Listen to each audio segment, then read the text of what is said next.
Hi, I'm Alicia. And I'm Robin, and you're listening to Bowel Moments, the podcast sharing real talk about the realities of IBD.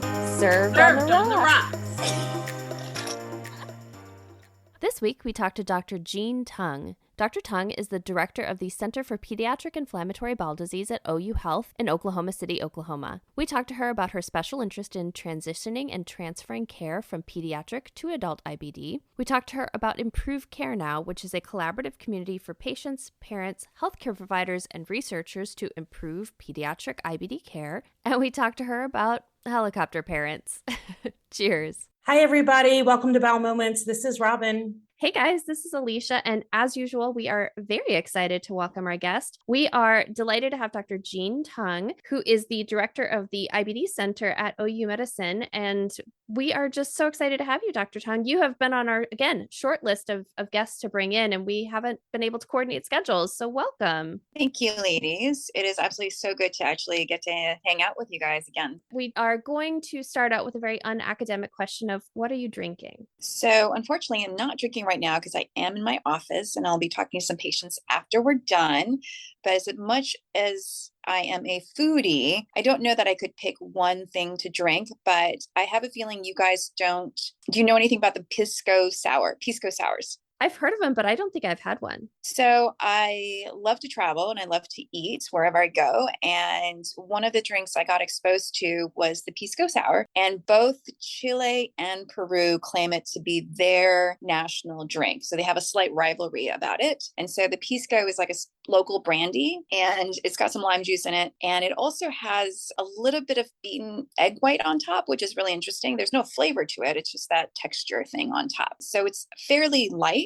Tastes good, but you can get them all over those two countries. It sounds delicious. Robin, what are you drinking? I am having a cocktail. This is called a hot cherry. It has vodka and cherry liqueur, and I'm supposed to put tonic in it, but I need to restock my bar. So I put a little splash of sparkling water and I have a little frozen cherry in it. It's delicious. It is so pretty. I'm very impressed with you. That is awesome.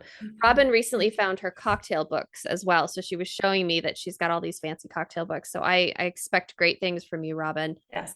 I am being exceptionally boring today because I had leftover red wine. So I'm just drinking a glass of Pinot Noir. So boring. Okay. Our next question for you is, why did you choose IBD as your profession? What brought you into our IBD community? That's a great question. Actually, so I have to rewind to why I got into pediatric GI in the first place. And so, even when I was a kid, I was already drawn to children. And that was very clear to me throughout my rotations in medical school.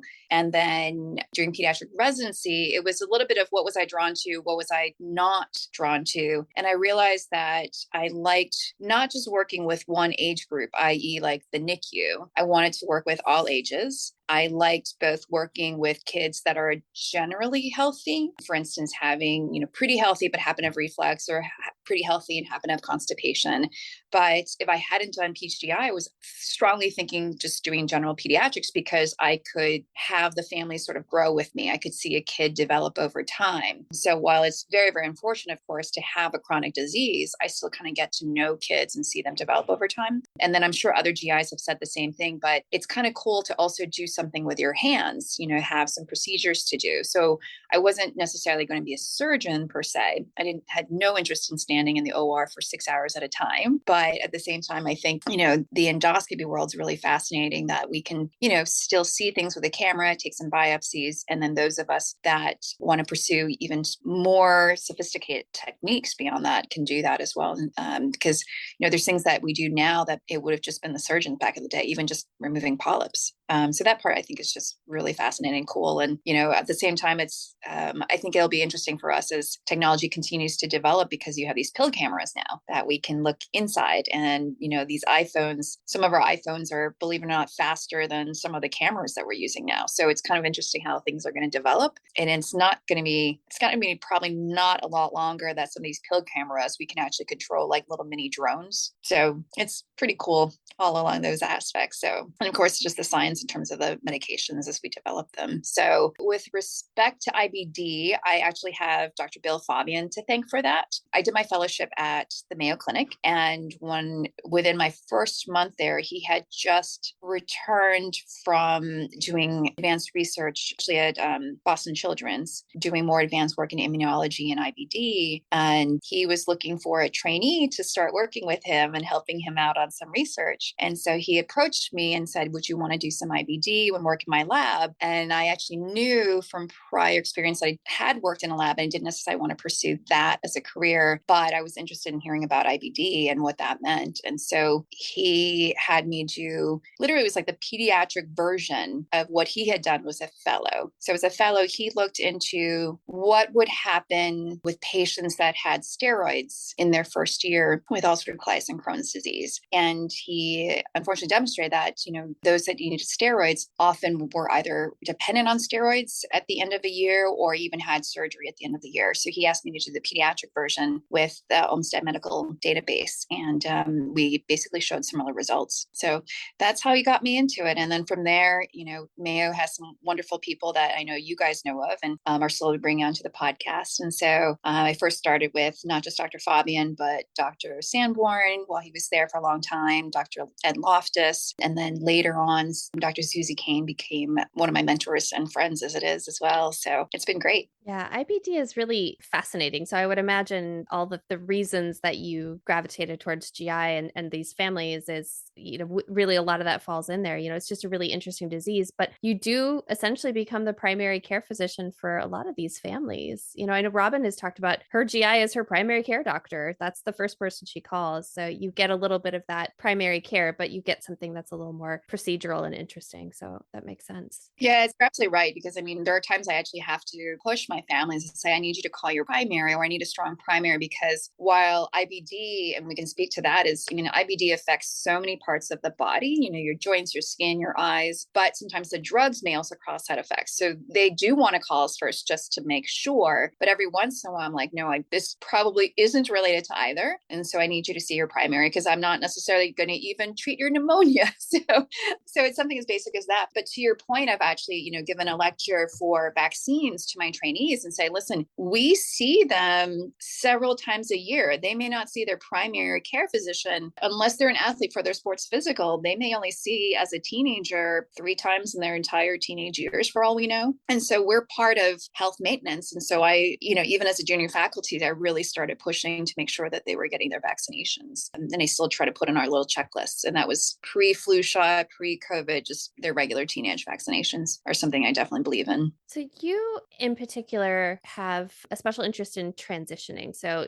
that's for the IBD community, that means moving from your pediatric doctor to your adult doctor. So how did you get interested in that in particular? And what research have you done on it? What have you found that's been particularly helpful for both families, parents who need to let go of their children, and also teenagers who are learning to take care of themselves? Oh, that is such a large can of worms right there. So I think as we were starting to say that, I do kind of start thinking of these children as, sort of my child, and I'll be the little nagging parent after a while when I ask them about their careers and where they're going with it. But yeah, so being super nitpicky, like the people who do work in transitioning and transfer, we actually talk about transitioning as the acquiring of skills. So basically taking on responsibility in managing themselves, and then transferring is that whole physical part of I am now relinquishing your care over to another physician. So maybe it happens just because they're moving somewhere, but certainly can be, the predictable is to go on to an adult GI. And so in terms of the transitioning,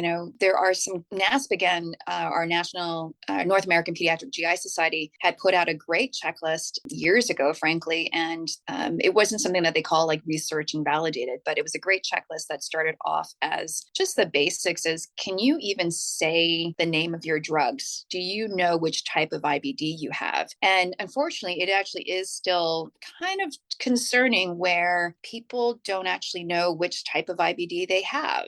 Now, I do know that sometimes we do confuse the situation because we say indeterminate colitis, or there are patients that we thought were ulcerative colitis and eventually said that they have Crohn's disease instead, because we found out, more information, whether it was biopsies or scoping them and such. So I know that we can be confused ourselves as GI physicians, but, on CAM forms, they'll see them writing both ulcerative colitis and Crohn's. And I'm like, oh, we got some teaching to do here. So yes, I mean, that's truly just the basics of, do you know your disease? Can you name your medications? Do you even know where IBD affects you and your gut? So it can be just as simple as that. And then from there, it becomes, can you actually name the dosing, what medications you're doing and how they may affect you? And so that's certainly much more complex. And frankly, I think we know adult patients don't always know that as well. So we are sometimes asking some advanced stuff of, these older teenagers and young adults. But I think the more they know, then the more they can carry that information to other decision making when it comes to, other medications they may have to take. Frankly, as we're, discussing cocktails, I've met patients in the past that they won't take their methotrexate because they want to drink instead. So there's a lot of education that we need to do with patients in terms of, what's the better choice for you. So that's sort of like, knowing something about their disease and their medications, but then it also goes on to having some confidence in talking to their medical team. And so, when I say all of this stuff, I won't pretend that I've been doing excellently well with all of my patients over time, whether it's an interaction that I'm finding more challenging because of our personality differences or communication differences, or, how they're developing themselves. I mean, we certainly have people who are such shy people. I don't want to say introverts because that's not the same thing, but, so incredibly shy, maybe to some extent developmentally delayed, or, maybe the parents just aren't ready to let go and let their child develop in terms of being able to talk to the medical team. So when we say medical team, it just means it can be as basic as when they're younger, I ask them a question and they feel comfortable answering the question back. But then it starts becoming, what questions do you have? And can you voice those questions instead of having your parents do it? Did you actually think about it between visits? It's also such a small percentage of our patients that actually read about their disease in their free time. Not that I expect them to be, leafing through things all the time, but, some patients will actually do that. Along those lines, same thing, that's only some patients will actually keep a diary that we ask, in terms of saying like, do you have an idea of how many bowel movements you're having, at this time? Or can you tell a difference between when you got your infusion and when you, since you've had your infusion? So again, it's just, being comfortable asking questions of us. And then from there, it's, do you know how to communicate with us outside of the office? So, thankfully, there's many medical records that have online communications now. So Epic is one of those very, very common medical record systems out there. And so they have MyChart. So you can actually email your medical team, which I think is really great because, most of us really like to use electronic communication these days. It's 24/7, and, while we can't necessarily text because of privacy laws in the medical system, at least they can communicate with us that way. And that's something that if they can get used to it during their time with us in pediatric GI, that's really how the adult GIs are going to communicate with them as well. And so I think that it's something they can take on. The other thing I find, at least in the institutions I've worked with so far, is that if a child under 18 calls, they're not going to speak to them. They're going to say, we need to talk to your parent or your guardian. And that doesn't really let them show their budding skills. Whereas they could do it on these online messaging systems. I tell them you probably should make sure your parents looked at it before you hit send. But at least I know that they're sort of learning how to communicate. And then there's a way that I can make sure they're even reading my notes back to them. If I call them and if I call the home to give test results and they're over at some softball practice or something, if I try to write the message instead, they can actually look at their own notes and then be part of the decision making, and that's something I feel very strongly about. And I think most of us, or I think just about all of us in pediatric GI, while the child is becoming a teenager, we're not looking at the parent, as much as possible. I'm addressing the child and I'm looking straight at them. And one of the things that we encourage is that at some point we have the parent parents step out and we give the child the opportunity to ask their own questions. And it's not just about, maybe something's related to sexuality or drugs, but sometimes it's just saying like, we're giving you the opportunity to feel free. Hopefully it's not just a safety thing again, but just feel free to actually ask us questions. And it also forces the parent not to be present and not to have to, feel like they're only asking their own questions for themselves. So I think that's sort of what we would do normally in the clinical practice. With respect to the research out there, that's where it gets hazy and interesting. So one of the things that there was some great studies putting out by Boston Children's. This is what I do all the time, guys, is I always blank on their wonderful names. I have faces in my head, but not the wonderful names. But there has been a couple of papers out there, not too many, sadly, but a couple of papers where, as much as I just described what we would expect of our young adults, there are older papers that show that many of them really can't name their medications. And if you can't even name the medications, you can't really even understand what the side effects might be or how it might interact with other medications or alcohol, et cetera. And so unfortunately, that's, really unfortunate. And there was a great paper put out by Jeremy Adler's group at University of Michigan, where they showed that kids with, or I should stop saying kids, but young adults who are in college with IBD, when they gave them some scores related to their confidence level in managing their IBD, it was correlated to the likelihood that they might have flares. And as you can imagine, that's a lot of stress, because if you're not doing well with your IBD, how well are you going to do with attending school, attending and getting your good grades and maybe finishing college well? And so that all is a whole bundle of stress right there. And so we've certainly seen, papers out there that talk about, for us with kids, it's missed school and it's missed tests and the isolation involved in that. But then we worry that if they're not as well equipped to handle their disease, then the likelihood they can achieve and maintain remission goes down. And then that then goes on to lost work days or maybe changes in the choices of employment that they have. So there's a lot of potential consequences that, we do. As I say all this, I certainly don't want to imply that we have the best medications out there. We know that adherence, what we call adherence, or, being able to take your medications reliably, does give you the better potential of having remission. But I always try to caution some of my families that, they could do everything right, eat the most clean, organic foods out there, see their therapist every other day, do their meditation, do their yoga, take all their medications. And some of them will still be the ones that end up having to try multiple medications, having surgery, having hospitalizations. And, it's their genetics that they, it's their genetics phenotype. And so there is, I don't want anybody to interpret that, that isn't still possible. Well, and I know that part of your work in this has also been translated, in addition to this, NASP again having a great checklist. There is a group called Improve Care Now that also is a group of parents and doctors sort of working together to try to figure out pediatric IBD care. Is that correct? Did I qualify them right? But the patients are involved also, though, right? The patients have a voice in Improve Care Now. Yes, it is. It's such an amazing thing that developed. The founding credit goes to Dick Coletti, who's since retired from the University of Minnesota, and he joined forces with Peter Margolis as another, big heavy player in the beginning, who's at Cincinnati Children's as a pediatrician. And the Improve Care Now is sort of a secondary name that they had. And what's super cool is that the Oklahoma was one of the founding sites, along with these two other places. So was UT Southwestern. So I know that Dr. Patel has been on here before. Other ones, and I know I'm going to be embarrassing myself in terms of which ones I forget, but Innova is actually a private practice in the DC, Virginia area. And so it wasn't just relegated to just, academic institutions. It was also some private practice centers. Las Vegas, another private practice, was also one of the founding sites. And so really was, as Improve Care Now, it was meant to say in the beginning, listen, we may not know all the drugs that we need to use to improve and then subsequently hopefully cure IBD, but let's decrease the variation of care. Meaning, when you think about quality improvement, anything that we would do in different walks of life, other businesses, if you want to improve the quality of something, you need to be consistent.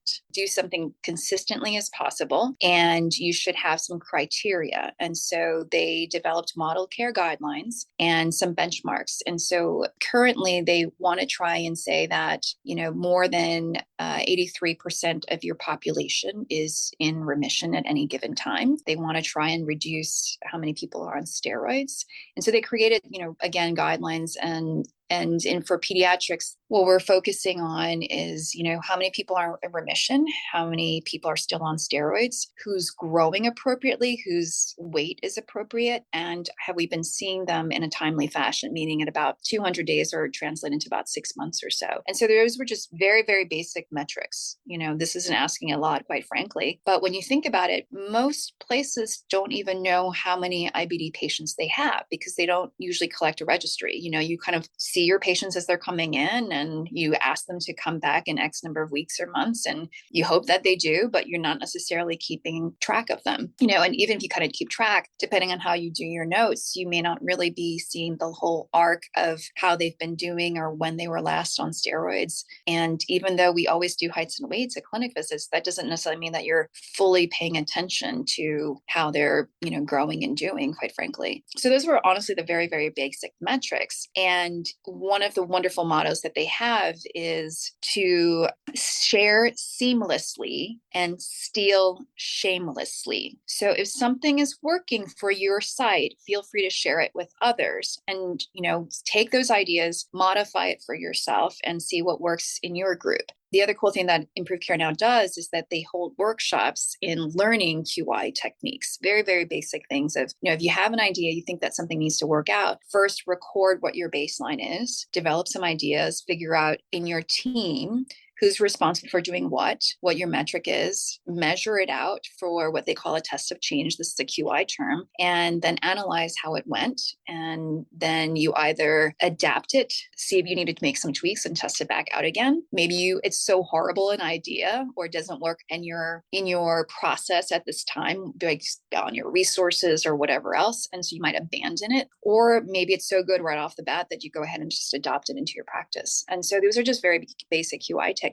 But like you guys were saying, one of the cool things that very early on is they were very big on, if we're going to make this happen, we need to do this in a multidisciplinary fashion. And so it's not just physicians, it's not just the QI people and the analysts that come with it, but it's nurses. They're part of this group, study coordinators, QI specialists, social workers, psychologists. They have their own committee. The dietitians have their own committee. And very early on, they brought on parents, and we have teenagers and young adults. The patients have their own working group and the parents have their own working group. So it is really cool to attend a conference where you're there with your team. And by team, again, meaning like your nurses coming along with you, maybe some of the other doctors, maybe a trainee, your study coordinator, your dietitian, your psychologist. You're all at a table, but so is one of your parents. And they're listening in at the same information that you're listening to. It's a very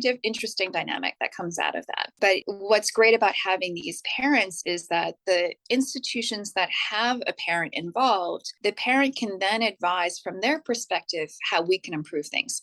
So it can be as simple as, how long your wait time is? Do you know how long it takes to get through to the doctor, or how best should we communicate? But it's also things like some parents at places have really helped develop the handout material for other families, really reading, like, does this make sense? Does this look appealing? They often are the support group parents for their institutions, which I think is absolutely fantastic. And then even at a higher organizational level, they have created handouts, which are available online. And so, for instance, one thing that I think was absolutely beautiful is it was a collaboration. I want to say it was Dayton Children's developed a surgery decision-making toolkit that's available online. And so it's for ulcerative colitis or for Crohn's, and it's answering some questions about what's meaningful to you from a quality of life perspective. It has some very basic illustrations to make sure you understand the anatomy. And what I think is so great is at the end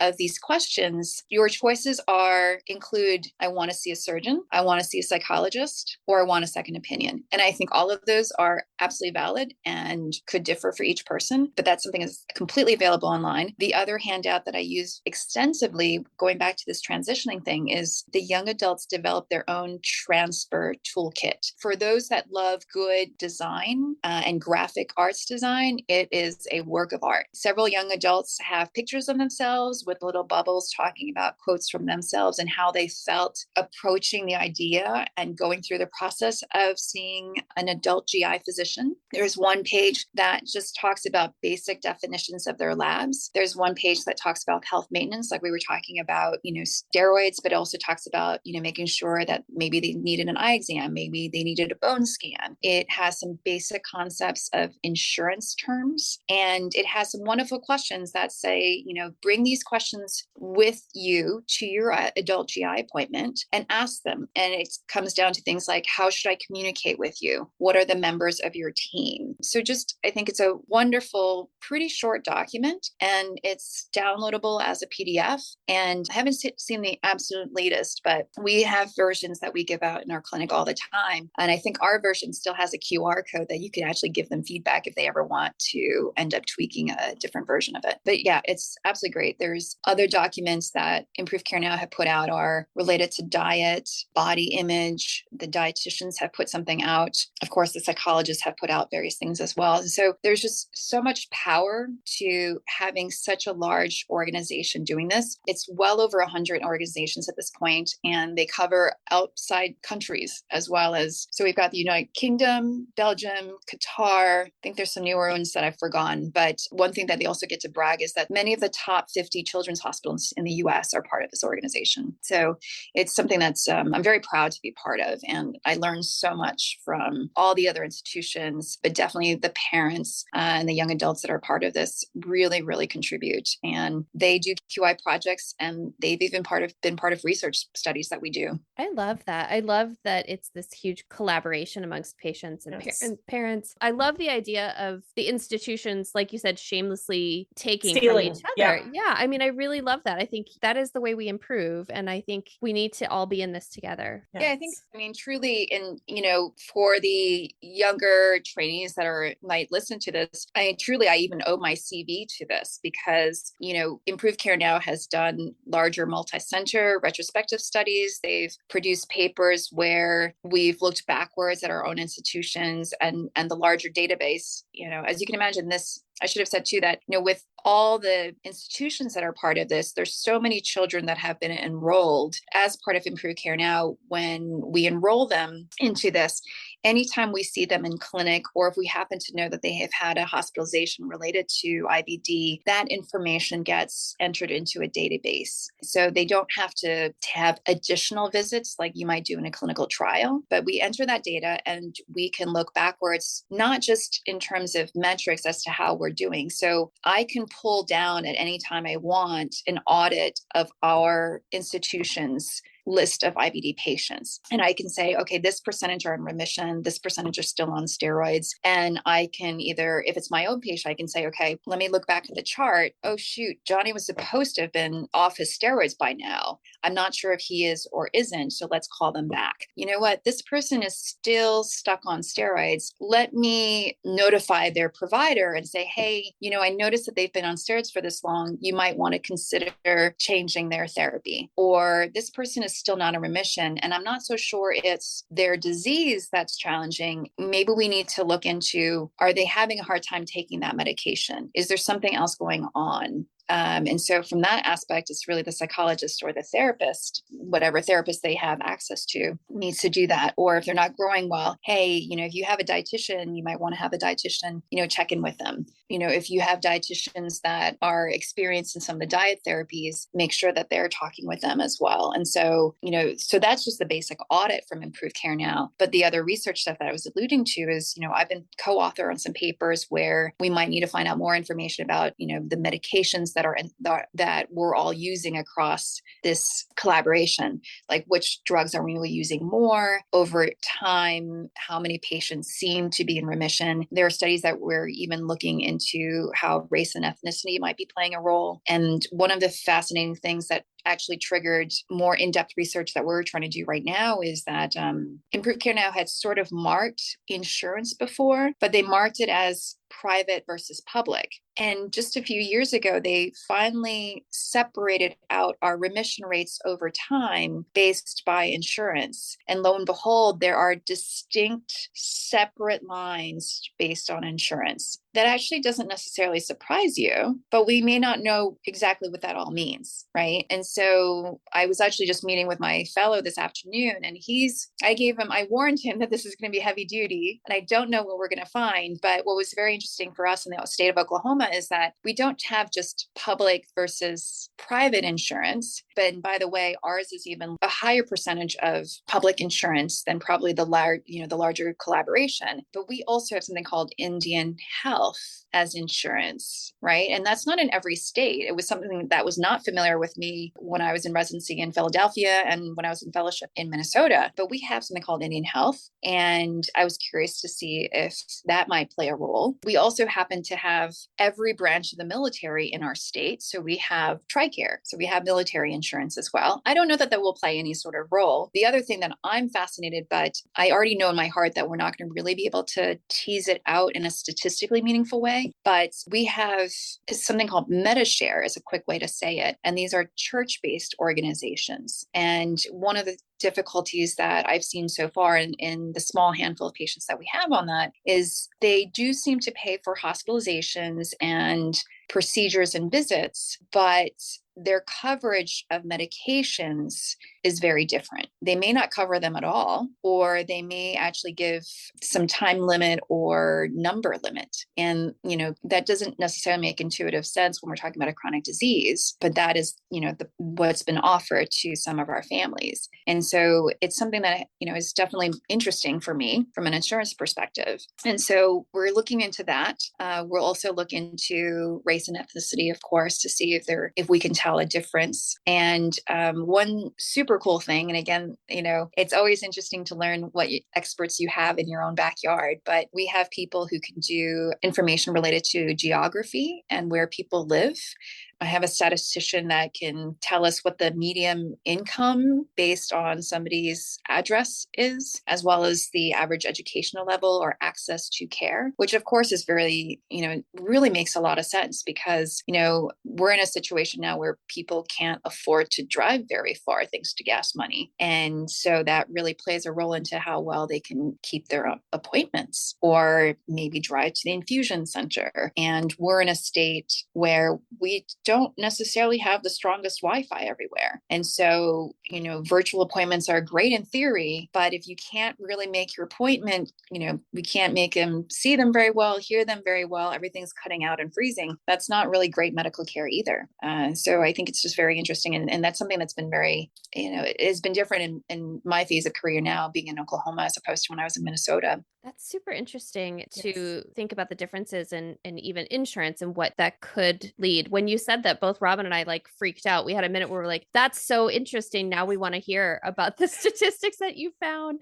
So yes. I'm going to be so excited to see your research. Yeah, I think this Dr. Parks is my fellow. We'll see where he is because right now he's still sort of in that part of making sure he knows which patients that we're talking about and, setting our parameters because we're saying, okay, they diagnosed in this amount of time, diagnosed by us, not started from somewhere else. And we need at least a year's worth of follow-up. So, it's kind of interesting and just trying to dig through all the data because sometimes, as crazy as it sounds, sometimes it's hard to find out, wait, what if they changed their insurance and what was their insurance at this visit versus that visit? So, he's got a lot of work to do and, some heavy duty work cut out from him. So, and not a lot of time, but I think it's something that he and I are very passionate about. And I will say, I've known Dr. Park since he was a resident and, he developed an interest in GI. He's actually from Mississippi. And, when we talked about different research ideas, he had said, I'd like this because I might go back to practice in Mississippi, or certainly, he wants to stay in the South where he knows that many of the areas he's going to return to are going to be economically disadvantaged. And so he's very interested to see how this might pan out and what we might find from this. They definitely need good, strong medical care in Mississippi. I know of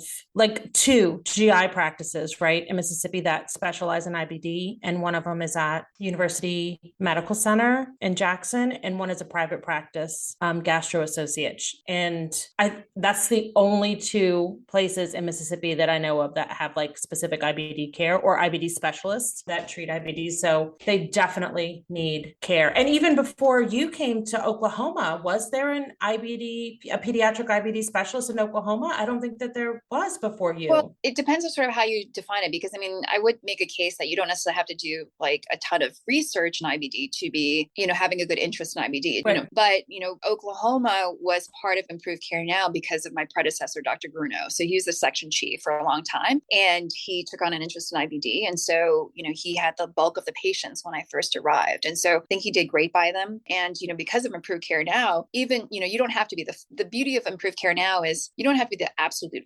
forefront, but the idea being that you are well enough in the know of what guidelines could and should be, and trying to implement that in your population. And, from there, then you will still improve the bulk of your population. So I think that's cool.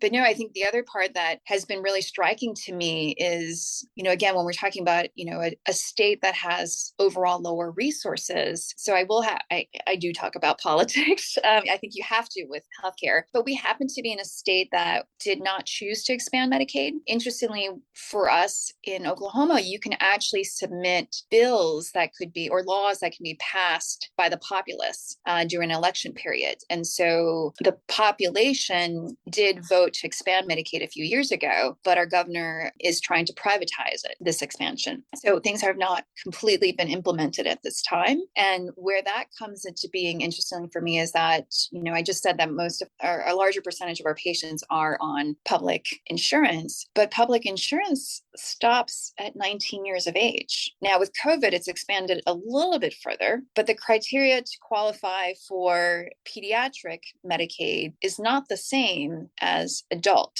And that cuts it as a time where you're going between high school and college. You don't even have a career set, and I will give credit to, my mentor, Bill Fabian.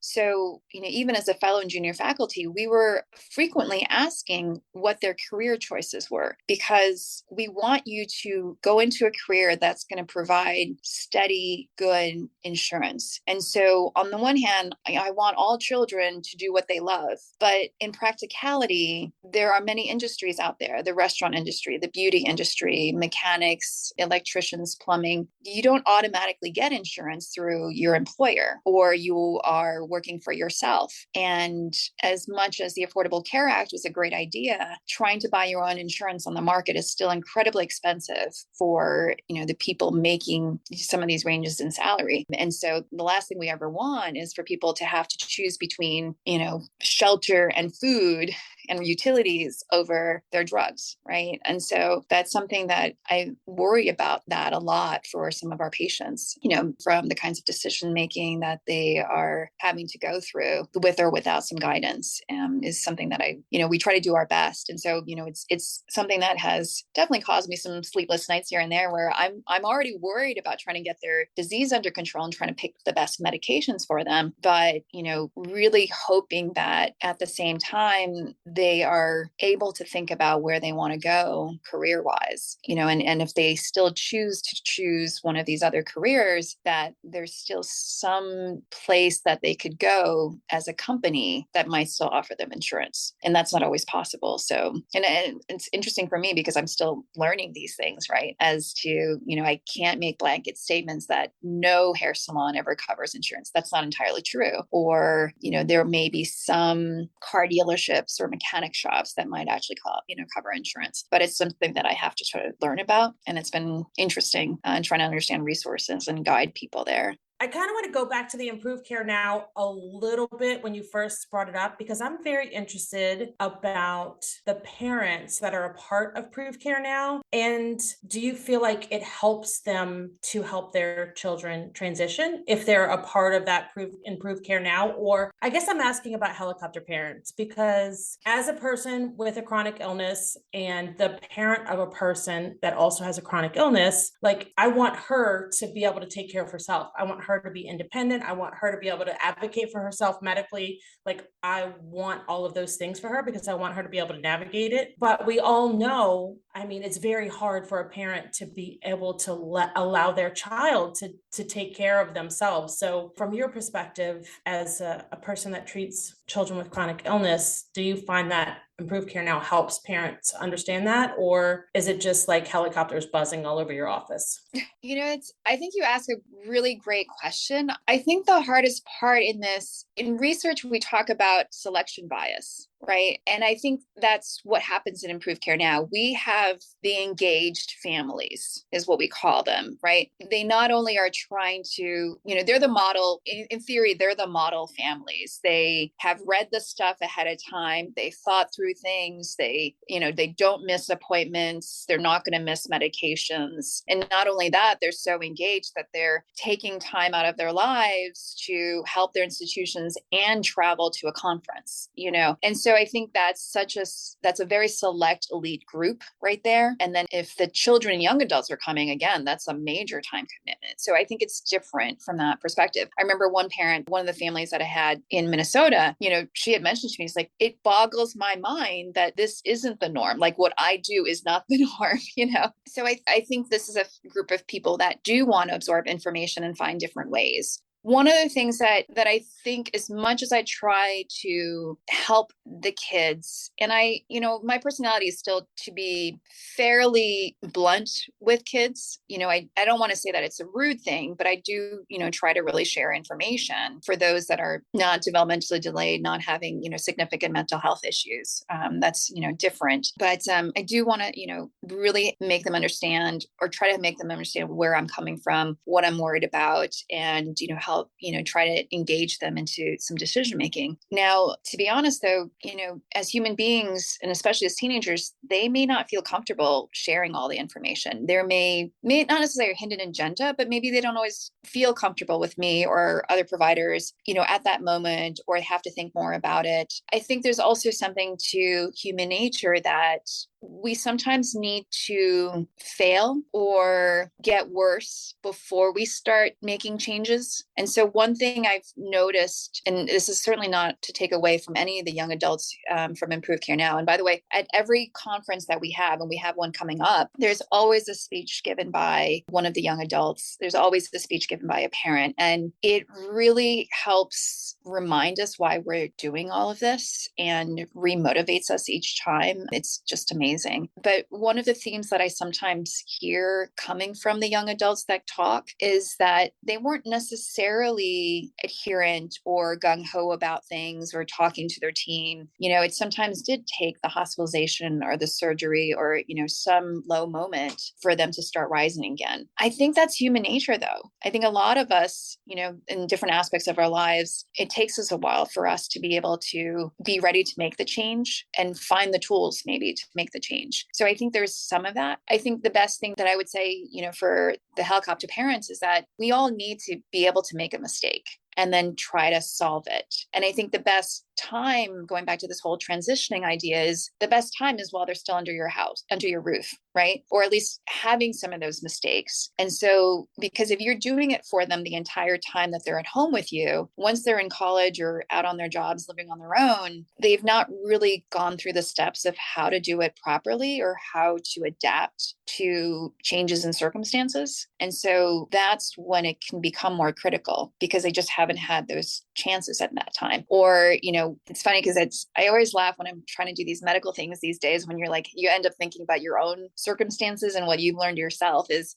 there's something about feeling a little guilty to make a change, but not feeling so much shame that you want to avoid it altogether. I think there's something to that. And in the end, I think there's always going to be somebody who, they've done everything perfectly. And I've seen that with some of my young adults right now who are in college, who they actually were the model patient, but then things got different and challenging in college or whatever else was going on in their social life. And things are kind of going backwards a little bit. And so, I've had to think it to myself, like, yes, I'm their doctor, but I don't want them to feel so bad that it translates into how they feel about themselves, or worried that they can't reach out because I would just be too, quote, too upset with them. Like, that's not helpful for them either. That's very true, especially with teenagers. And I will say, I would like to have a helicopter parent myself right now because I'm just exhausted. So I would love my mom to just take care of talking to my doctor for me right now. But also, even with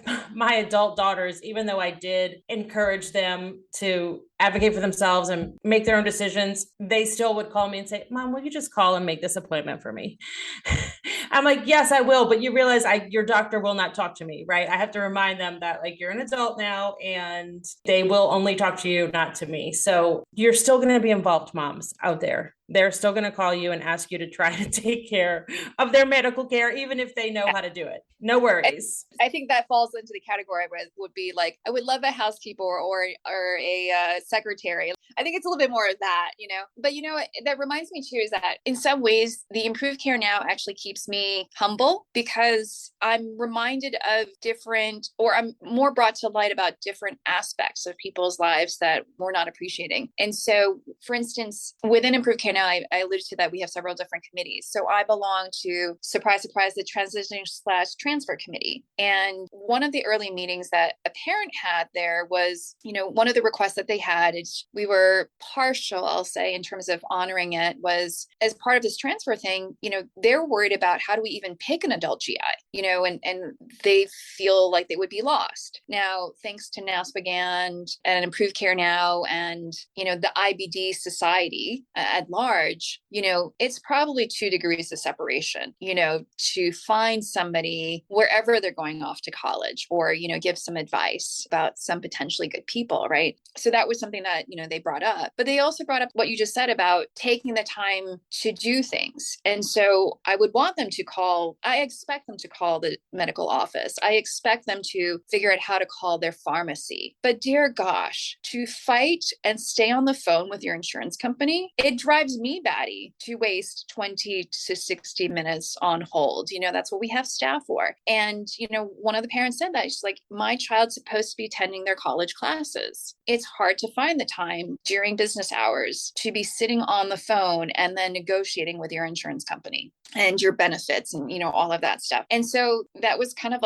a duh moment, I should say enlightening, but it was a duh moment. Like, yeah, I get that. That makes perfect sense why you would still be taking on that responsibility. They should have a clue what numbers they might need to call and some terminology. But yeah, that makes perfect sense. The parent, the person who's lucky at home or not lucky that chose to be at home as a stay-at-home is able to take that kind of responsibility on. And that's different. It makes sense. So I'm curious. So the group that of folks that you work with, those sort of teens, you mentioned pulling the parents out and having some private conversations with them. But I'm thinking about, I'm certainly not speaking for myself, of course, but this is the time when people start having sex and drinking. And these are hard conversations to have. And there are some real consequences. Some of the medications that people are taking, you can't drink with them, you can't get pregnant with them. And yet we know these things happen to teens. So how do you navigate that, making sure that you are keeping the kids safe, still having these conversations, but doing it in a space where it will be acceptable to everyone? My style has evolved over time, and I'm not going to pretend that I do it right or wrong. To be honest, I don't routinely kick out the parent at every single visit. I try to develop a sense of whether or not the child's going to be fairly truthful with me, or that, what the dynamic is like in the family anyway. And, believe you me, there's still particular children or maybe families where it's still hard for me to make that connection with the child. Like they still are so shy or or don't want to be there because it's forcing them to think about this chronic disease. They want to go on with their life. And so I certainly still have many, several challenges still, but I just have done that routinely for so many years that I say, are there recreational drugs that I need to know about, smoking, drinking? But now, you have to start listing everything and be so concrete. Like you have to say vaping or this or that, because they don't smoke marijuana, but they vape, and quite frankly, in Oklahoma now, they legalized medical marijuana. We were talking about the populist voting. And so, they legalized medical marijuana. And so recreational just, blossomed right behind there. And so I've just sort of made it pretty natural. And, you can sometimes tell they're not in the developmental stage. They're even like thinking about that. But, interestingly enough, as we are trying to be better about being inclusive, I was actually talking to a trainee that I don't necessarily ask about if they have a boyfriend or a girlfriend. I ask if they have a significant other, if they get that. And so it opens them to, say something different. I actually do have several patients now that identify as pansexual or transsexual, and that's a whole different, layer of mental health and family dynamics that's at play, adding to their chronic disease right now. And so I think it's kind of interesting as that's all developing. But no, I think for me, I've not had a problem asking those questions to start with. And so I hope that it just makes it easy for them to broach that. So we have been talking to you for quite a while, Jeanne. And to wrap this up today, I'm going to ask you, what is the one piece of advice that you would give to, it can be professionals or patients or both, or even parents? What is the one piece of advice that you would give to parents of children with IBD or your colleagues? So I would say to the parents of children with IBD, I'm going to say this because of direct experience these days, is this is a common enough disease that you don't need to feel alone. Please reach out for help. There are support group families within the state, within the city. There are children that you guys can meet. There are young adults that we can have you meet. And that's just, what we've created in the state of Oklahoma. But with Improved Care Now, there are so many people that would be willing to be advocates for you and help you out. Same thing with Crohn's Colitis Foundation. The number of times that I've reached out to the Camp Oasis crew and said, hey, I have, and this is the true story, I have a mostly Spanish speaking family. I have a young teenager who we think unfortunately needs surgery. Can somebody help me out?